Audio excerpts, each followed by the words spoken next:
It's Friday night, everybody. You know what that means. It's Friday night. Let's have some fun.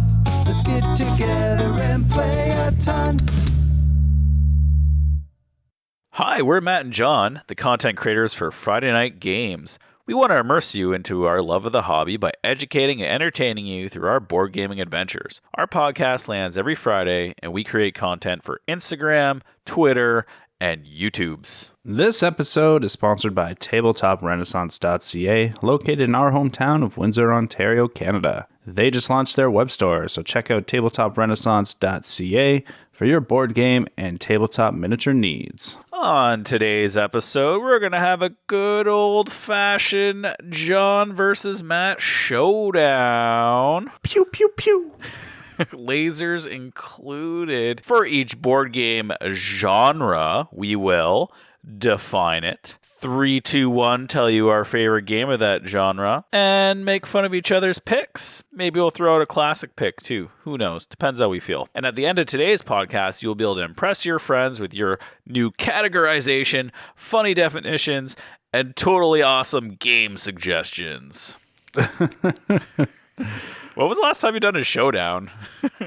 I don't know. It's been a while, I think. Or maybe this is like showdown, like our show goes down from here. What do you think? Showdown or show goes down? Yeah, I mean, we'll see how this goes. I like your optimism. Sounds Yeah. like you're sounds like you think this is a good idea. Well, you know what? A couple weeks ago, was it like 2-3 weeks ago, maybe at this point, we did a podcast about getting into the tabletop gaming hobby. I mean, this could just kind of be an addition to that, a little more of a deep dive. Yeah, I thought this would just be like a little fun thing. It wouldn't take us a lot of writing to do, and we're both lazy. So obviously this really fits in our schedule well. That's true. So basically I found an article that listed a ton of genres of board gaming. And then once I actually started looking at it, I'm like, there's a lot here. I don't know if we're going to get through it all. And if we don't, who cares, right? Yeah. If we don't, we'll have like a funny thing at the end where we just rush through it. Or maybe we won't. I don't know. We'll see. Let's just keep it simple. So we're going to go through different board game types, and we're going to try to define it as best we can, right? Yes. Yep. Some of these are mechanics. Some of these are genres. So I don't know. We'll see. Tell us what you think at the end. Sounds good. All right, let's get into it. All right. Dun, dun, dun. First one is abstract. How do you describe that, Jon? For me, abstract is more of there's like no theme, or if there is a theme, it doesn't really affect what the actual experience of the game is like. Okay. Yeah. Yeah. Mine is I drew a picture, but you can't see it. I don't want to see it. I've seen your drawings. Yeah, my drawings aren't very good. I'm not going to lie. They aren't very good. Well, I looked up the definition, and basically in my own summarization of it, it's a strategy game that minimizes luck, and the theme doesn't matter at all. Yeah. So yeah, that does fit what you said. Nice. So here we go. You ready to say your favorite? 3, 2, 1. Let's do it. Okay, you got yours ready? I'm always ready. Okay. 3, 2, 1. Azul. Wow, we have the same pick. That's uneventful. Well, yeah, you were delayed 2 seconds after me. Yeah. Why'd you choose Azul? I mean, it's probably the only game that I could think of off the top of my head. For abstract game, I like it a lot. I really, really enjoy losing. Right. My wife beats me at the game all the time. But it was kind of like one of the first abstract games that I kind of actually enjoyed playing.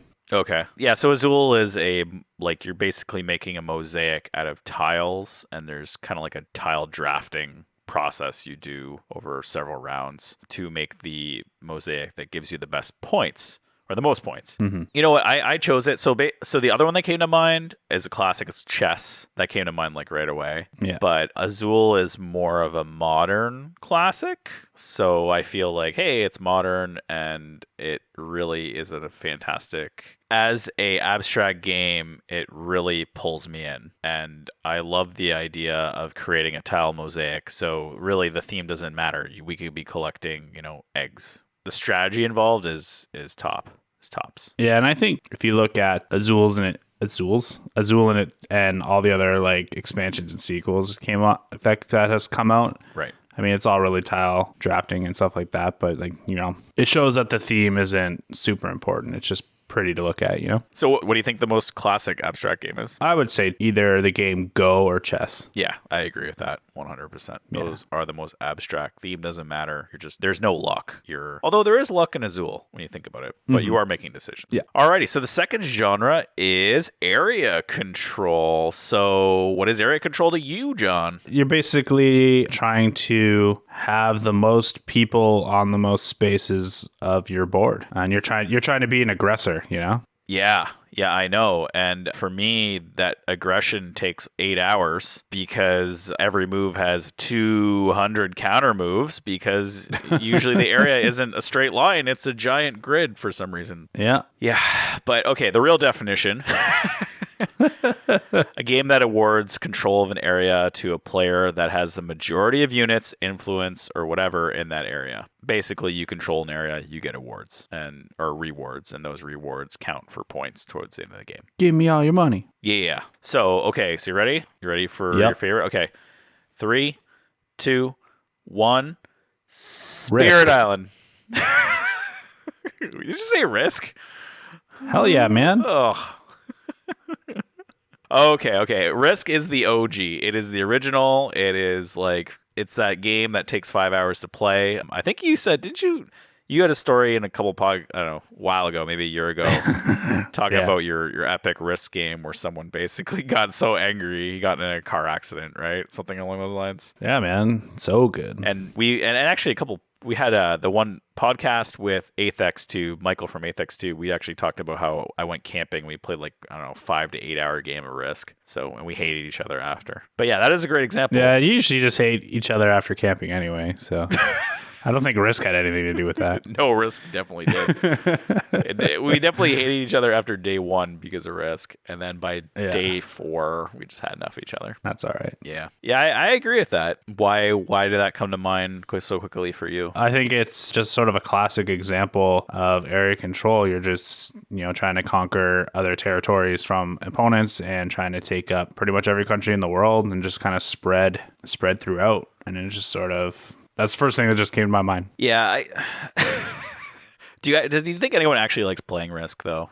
Probably. I don't mind playing it. I liked playing the Game of Thrones edition. Oh, that was a lot of fun. Didn't we play that together? We played that together, didn't we? We did, yeah. Yeah, that was fun. You know why? Because the game didn't last longer than 2 hours or something like that. Because of the special abilities. So yeah, I guess when you put it that way, you take a newer version, it's pretty good. I chose Spirit Island because it's modern, quicker co-op version of Risk, where you play a form of tower defense by controlling as much of an island as possible. And as the game progresses, you can unlock, basically you eliminate different things on the island and you can win. But the key is, because it's co-op, the key is to work as a group to kind of push the settlers away from different zones to basically win. So I chose that one. I don't know. It's more modern and it's more fun than Risk, to be honest. Because Risk is you're playing against people, and once one person gets eliminated, they're gone for good. And Spirit Island, you're all working together. I think that works as a better mechanic. Working together, you said? Yeah. Because you're working as a co-op game, I think it's better because if someone is losing badly, they're still in the game. They're just not as powerful. Yeah, I mean, once you eliminate, that's kind of a weird mechanic, is to eliminate people from the game, because then you're getting someone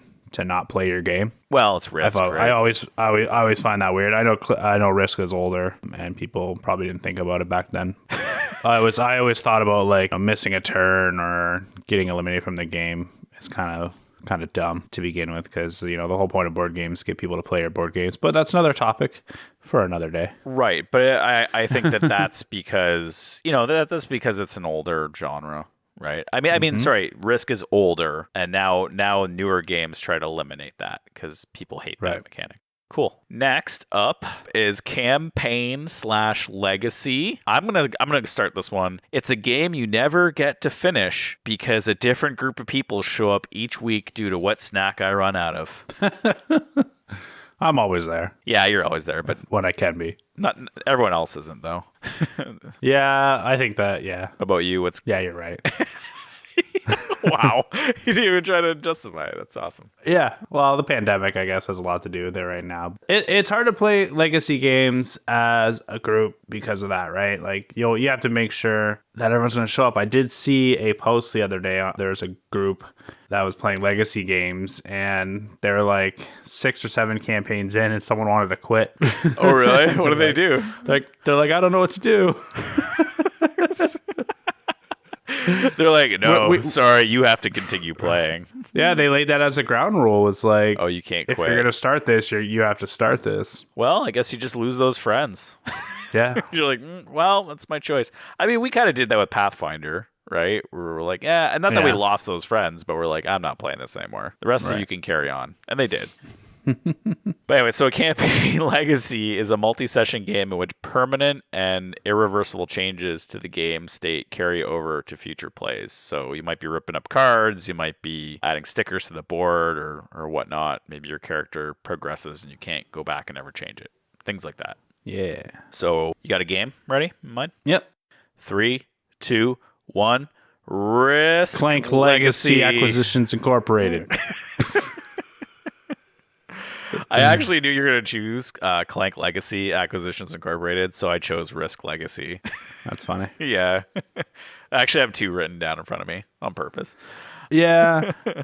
I mean, I played a couple other like campaign legacy games like Gloomhaven, Jaws of the Lion. I just haven't gone through that as far as I have with Clank. I think that's probably why I didn't choose it. And there's a couple others too. There's My City. My City, yeah.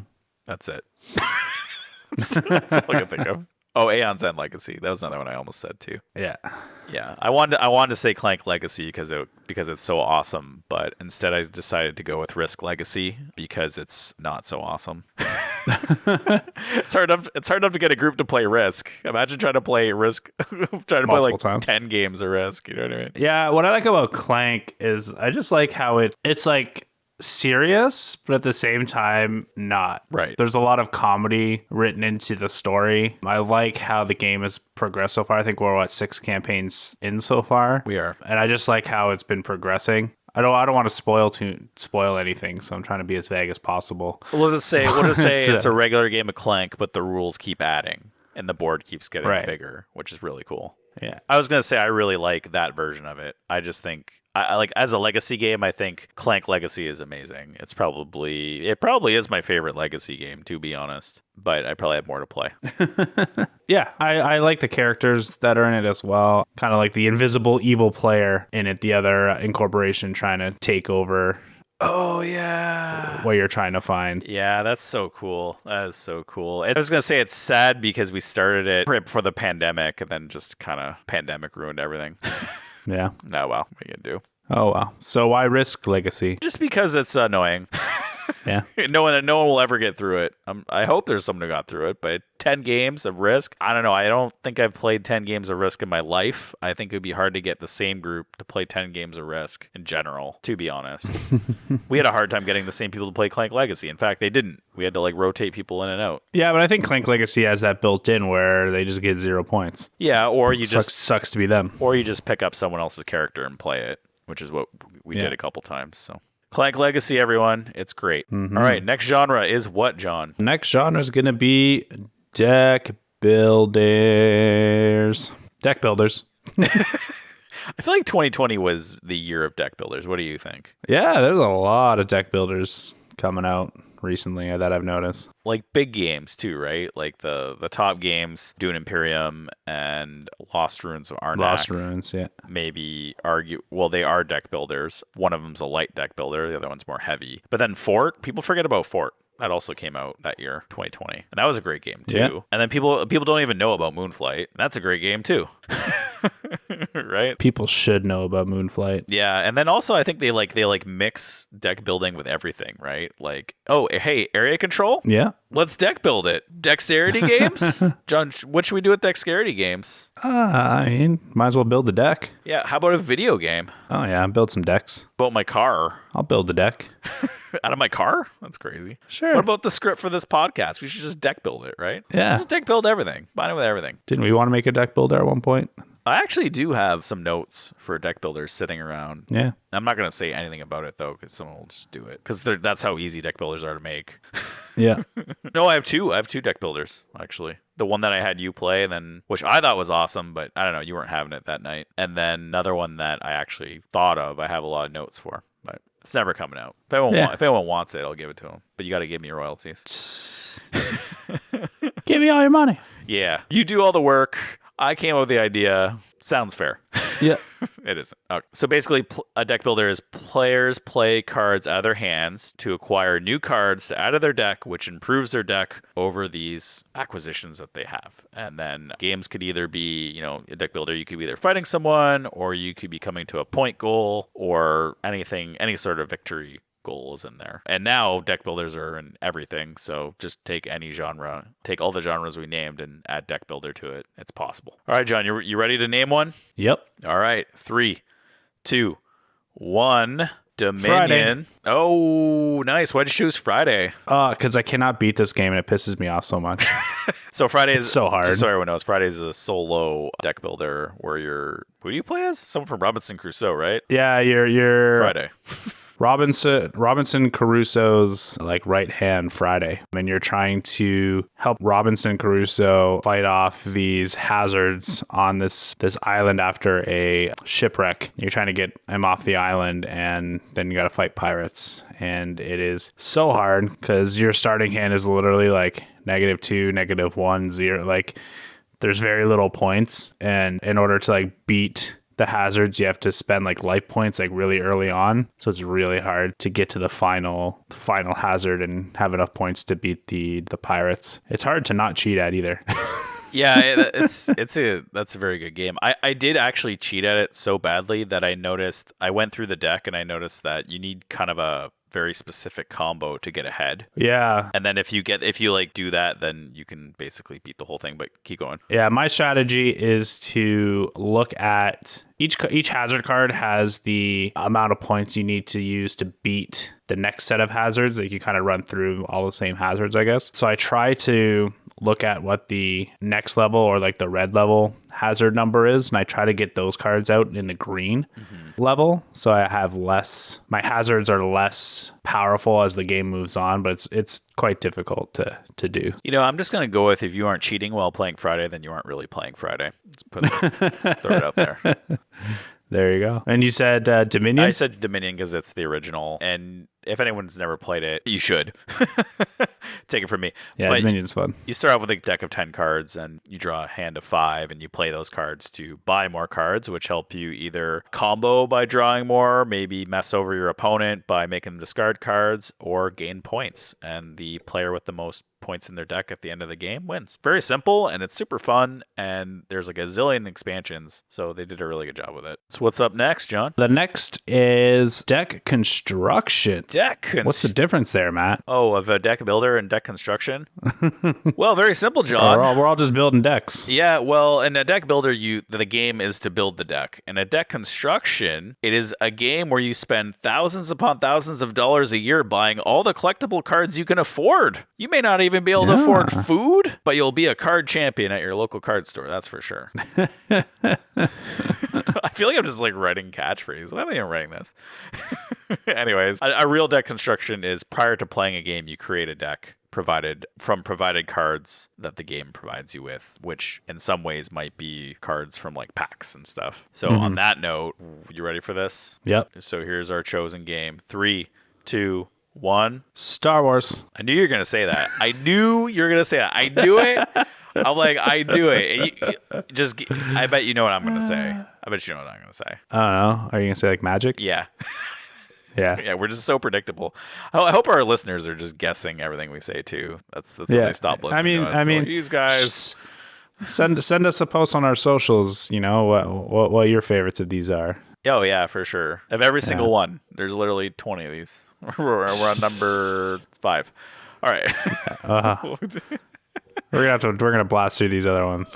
Where are we here? We're at deck construction. Okay, so right. I obviously said Magic because it's the original, and it's very simple. You take cards from whatever sets they have, and then you make the best deck, and you beat the other person down from 20 health. Person who has 0 health or 0 deck at the end of the game loses. Yeah, I think chose Star Wars because I think when we were younger, I learned this game easier than I did Magic. I don't know why, even though it's kind of a harder game, but maybe because it was Star Wars, I just liked it a little bit better. Yeah, maybe. And in that game, you take on the role of either the rebellion or the empire, and you're trying to deplete your opponent's life force by battling either on the ground or in space. Nice. Yeah. Nice. I mean, I just remember as kids going to the card store and looking at all the cards that cost like $50 and we're like, it's so expensive. And now they're worth like 5,000. Yeah, that's everything I think of. I was actually looking up card prices the other day, and I'm like, and I actually remember the cards I had Demonic Tutor, which was a card you couldn't actually play, which I got it for $5. It's now like 500. Yeah. And then I had like a Time Walk or something. It was like basically take an extra turn, and that thing's like $1,000. I'm like, this is stupid. Like, I kind of wish we spent more money. Yeah, I just held on to them. I mean, my parents didn't really give me a lot of money to do things frivolously with when I was a kid. Yeah. I did what I did. Yeah, it's cool. I mean, I mean, on the other end, John, I spent all my money on cards, so I literally had nothing else. So whatever. Disposable income, my friends. A terrible thing. A terrible thing if you don't save your stuff. Right. Yeah, anyways, but the new school stuff, I would say Marvel Champions is amazing. I know you've never played it, but it's really good. It is really good. It's basically like you make a deck before using a champion character, and then as a co-op game, you fight a boss a villain from the Marvel universe. And it's so much fun. And if anyone's played Arkham Horror, it plays very similarly, but it's more arcadey, so you don't feel like the game is as punishing. Arkham Horror is pretty punishing. Marvel Champions is not. Anyways, I love it. Actually, order the other expansions. Nice. Yeah, thank you, our Canadian board game group. They literally had like a conversation going on for 2 days. I'm like, I just got to buy this. Forget it. Nice. Yeah, okay. Our next genre is dexterity. What does dexterity mean to you, John? Oh, that's like you need to have good physical abilities to play this game. Hand-eye coordination. Don't have it. Yeah, you need to be able to use your hands, your whole body. I mean, I guess don't have it. Twister's like the OG dexterity game. It really is, yeah. I was actually going to say Jenga is the OG. Jenga? Yeah, Jenga's there too. Jenga's like the... Is that your pick? It was, but I could pick another one. No? So I would say Jenga. I'm just going to start... I actually have two. I'll just start saying the classic one is the OG, or is the game that you should always recommend. And I'll give you my obscure one. All right. What's your obscure one? Oh, well, hold on. A dexterity game is a game that requires manual dexterity or some kind of, hand movements, kind of like you said, to play the game, which is like darts. So darts could be the OG. I don't know. But that's more of a sport. All right. So I said Jenga, but I have got another one. Ready? So you ready for this? Yeah. 3, 2, 1. Hictorune. Crokinole. Oh, Crokinole. I never played Crokinole, though. Man, dude, Crokinole's so much fun. Really? Yeah. You have one? No, I don't. My buddy introduced me to Crokinole, like, I don't know, maybe 15, 20 years ago. Wow.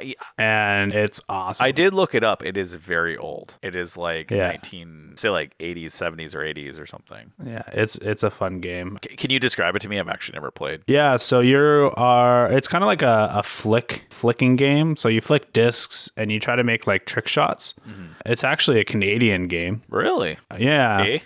Basically, you're trying to like flick discs to score points by trying to get as close to the center region as possible. Mm-hmm. There's pegs in the board that kind of get in your way, but you can like flick your opponent's pieces out of the way. But there's like a little like hole in the center that will fit like one of your discs. You're basically trying to aim to get into that thing. Okay, well that's pretty cool. Yeah, but it's really cool. It's a fun. It's very competitive. Right. Think like. Why can't I think of the sport? Hockey. Curling. Think curling, but a board game. Okay, well, that's cool. That fits. Yeah. That fits. So Hictorune is a Japanese game where it's actually co-op and you're trying to beat the 7 levels by at first you have to take elements from this deck. If you knock it over, you lose a life, and you can't. Oh, is that the one that you saw at PAX? Yes, and it was awesome, and now you can't get it. So there it is. Can't get this game. Hard to find. Underrated too. But yeah, ton of fun. It wasn't in English either, so that was another problem, but whatever. Okay, what is our next category, John? Take it away. Drafting. Oh, Is that like when I leave the door open? I thought it was like when the window was still cracked open a bit. No, it's where you have to pick something. So either like cards or dice, and you kind of have to, players kind of take turns. Taking my card. Players take turns taking my stuff. Right. All the time, right? That's what drafting is? Yeah, exactly.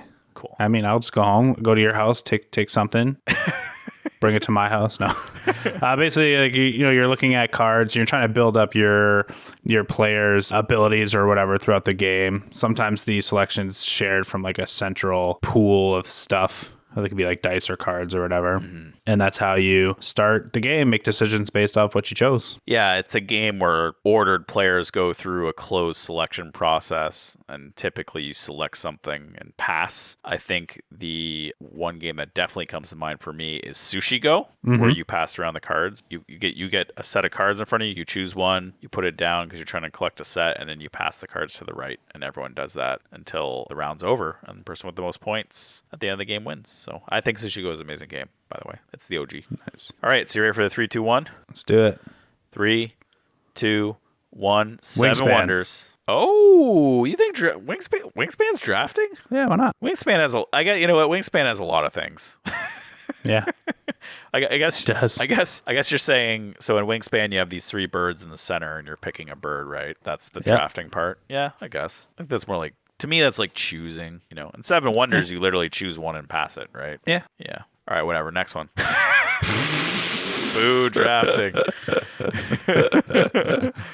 All right, so the next one's Dungeon Crawler, which I like to call a very long game that will take a group years to play. And at the end of it, it might be a different player base. You might hate your friends, and you may never have a game night again.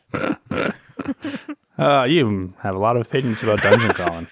I have a lot of bad opinions about dungeon crawlers. That's what it is, I do like them, but I don't know. I guess Pathfinder's really messed it up for me. Yeah. But it's an exploration game that usually includes character progression, equipment, puzzle solving, events, traps, and usually a giant epic boss. Yeah, I find they're like more of a slow burn game. Yeah. Oh, you like the one, you like it how it builds up, technically. Yep. Gotcha. All right, so ready for a 3, 2, 1? Let's do it. Okay, favorite game. 3, 2, 1. Mice and Mystics. The Black Brick. Oh, nice pick. Nice pick. Got to throw in your friends' games every now and then. Yeah, true. Yeah, Alex did a great job on the Black Brick, and that is technically a true dungeon crawler because it's not like Pathfinder. Actually, I have Pathfinder written down here too, which I mentioned earlier. The Black Brick is kind of like Diablo-esque. You're just fighting through. There may not necessarily be a story, and you're beating up bosses. While Pathfinder is like the opposite. There's a very long story. It takes forever, and it may never end. And then Mice and Mystics is like Pathfinder Light. You choose a character and you go through a preset dungeon with a story that's written out for you, which I kind of like that version. I don't know. Did you play Mice and Mystics with us? I think you did, right? No, I haven't. Oh, okay. So that was a while. That might have been before you. Mm-hmm. Yeah, I don't know. If you ever hear Novi talk about Hammerman, that's actually from that. Nice. Had a mouse with a hammer, and he would just he honestly would just sit there singing Hammerman with the hammer. And we were like, this is like when Bill would be very angry that Novi wouldn't play his turn because he's sitting there singing. It's a sight to see. Yeah, it's funny. Is that where it all came by? I'm actually really interested. There's a game I backed on Kickstarter. Backed it to play with my kid, and it's called Cora Quest. Oh. It's a co-op dungeon crawler that you can play with the whole family, and basically this father and daughter duo came up with the game, and the artwork is all kid artwork. That's awesome. And stuff like that, and it looks super fun, super cute. And yeah, I'm interested to see. I didn't even look anything into it. I just saw it was a dad and his daughter made this game together, and the kids' artwork and stuff. And I'm like, I just felt like I have to get it to play with my kid. That's awesome. Yeah, I figured you would. Yeah. So I didn't even look at it. I didn't even look to see what the game was all about. That's funny because you had an idea to do that at one time, didn't you? To do what? To make a similar game. I thought you wanted to make a similar game like that a while ago. Oh, I was doing an RPG with my kid. Yeah. Right. Which is basically what that is. Obviously, they put a lot of time and effort into it. You had the idea. Not saying you didn't execute it. They did. So good on Cora Quest. And we know it's a lot of work to make a board game. So Thank you, Core Quest, for doing that. All right. Wow, we have 1, 2, 3, 4, 5, 6, 7, 8, 9 left. You want to blitz these? Yeah, let's just blast through them. Okay. Engine Builder. So this is a game. Each player will need its own table to have all the elements in play. Wow, did I write that? That's funny. Anyways, You must oh have. man. Over the course of the game, you'll acquire abilities or cards that somewhat combo off of each other into victory points, almost like you are creating a system. Okay. Favorite game? 3, 2, 1. Wingspan. Yeah. No, I was gonna say Century Golem edition. Yes. I have both those written down. Great picks. Nice. Great picks. Century Golem Edition is a fantastic game. Wingspan's a fantastic game too, but I actually kind of recommend Century Golem Edition because it's faster play. But whatever. The next category is Eurogame. As you know from previous podcasts, we've learned that no one actually knows what this is. What? Yeah, that's totally true. That is so true. No one knows. Does anyone know what a Eurogame is? I feel like it's every game, right? Yeah. Anyways. Theme doesn't matter too much, and it's more choice over luck. Cool. All right, well, favorite game. Are you ready? Yes. Sounds like you're ready. 3, Yeah. 2, 1. Castles of Tuscany. Carsicone. Did you just what? Are you? Did you just say that to get me riled up? You did, did you? You did. I hate that game. Everyone has a game they hate, and I hate Carcassonne. I don't know why. It just is not. It's just such a boring game to me. Thank you for bringing that up. I did it just for you. You're the worst, or the best, or you're doing What it did for you say? fans. You said Castles of Tuscany. You said Castles of Tuscany. Yeah, that game's awesome. Which is really good. Yeah, I actually wrote Castles of Burgundy at first, and I'm like, nah, Castles of Tuscany is actually a better game. Heard it here first. I'm sure everyone will disagree with me because they spent a lot of money on Burgundy, so is what it is. All right, so the next category is Push Your Luck. Push Your Luck is a game where players decide between settling for existing gains or risking it all for better rewards. I said Clank already, so we got to get rid of it. Can't say Clank now. That might have that might have messed you up, but that's okay. No, you didn't mess me up. Cool. You got a game? You ready? I do. All right. Yeah. 3, 2, 1. Texas Hold'em. Deep Sea Adventure. Oh, you know what? Yeah, I was gonna say Texas Hold'em Poker is what I'm saying. Okay. Yeah. Yeah, or King of Tokyo. But yeah, Deep Sea Adventure. Yeah, Deep Sea Adventure is where it's at. Yeah, true. Because you want to get to that last treasure spot because those are the most points, but you're never gonna have enough oxygen to get back. Yeah, I agree. Yeah. Actually, I don't know why I said Texas Hold'em Poker. That's not a push your luck game at all. That's just a luck game. Push your luck is you're pushing other people. King of Tokyo is a push your luck game, though. You know, when you get in the middle and you're trying to roll dice to attack everybody, how long can you hold in there? Nice. Yeah, so that's a true push your luck game. All right. The next one is Roll and Move. Ooh. This is one where you roll a dice and move that many spaces. Sounds intricate. You roll a dice and stuff happens. Wow. I never heard of this game. Is this new? There you go. We should make our, you know what we should do? We should make a roll and move game. We should call it like, Bill and Ted's. It'd be like Jon and Matt's roll and move game. There you go. All right. So favorite game. Are you ready? Yep. Okay. 3, 2, 1. Monopoly. Nice. Any game of the 90s. Yeah, true. Think about it. Think of any game from the 90s that we played as kids. Like they seem to all have dice. Oh, yeah. Even when we were playing, what's that stupid Halloween game? Nightmare? Yeah, even that had like dice in it. Like what? Like, Don't you dare call that game stupid. that game is so stupid. Oh, there's a genre they missed. Waste of time. This game's an hour. Come on. You wasted your time more on other games. No, I mean waste your time as in like they distract you, and the whole point of the game is to like stop you from doing things. Yeah. Right. So like waste your time game. All right, here we go. Roll and write. That is a game with minimal interaction. I'll just play by myself. Thank you very much. Not with anyone else. It is a game where you roll and flip a card that tells you what to write on your player mat. Okay, that's pretty easy. Nice. You got your game ready? Mm-hmm. Okay. 3, 2, 1. Welcome to... You're not saying it with me. Yeah, I stopped. Cartographers. Yelling at me. Cartographers. Oh, yeah, cartographers. Yeah. I also have Yahtzee. Yahtzee's pretty good. Oh yeah, too. Yahtzee's like the OG. Yeah, Yahtzee. Honestly, if you didn't have Yahtzee, you wouldn't have any of these. Well, maybe you would. Maybe someone would invent it. But Canadians on a yacht, they know where it's at. Yeah. They're bored. But yeah, Cartographers is really good. I think Cartographers is probably the best game of that genre. Yeah, you're right.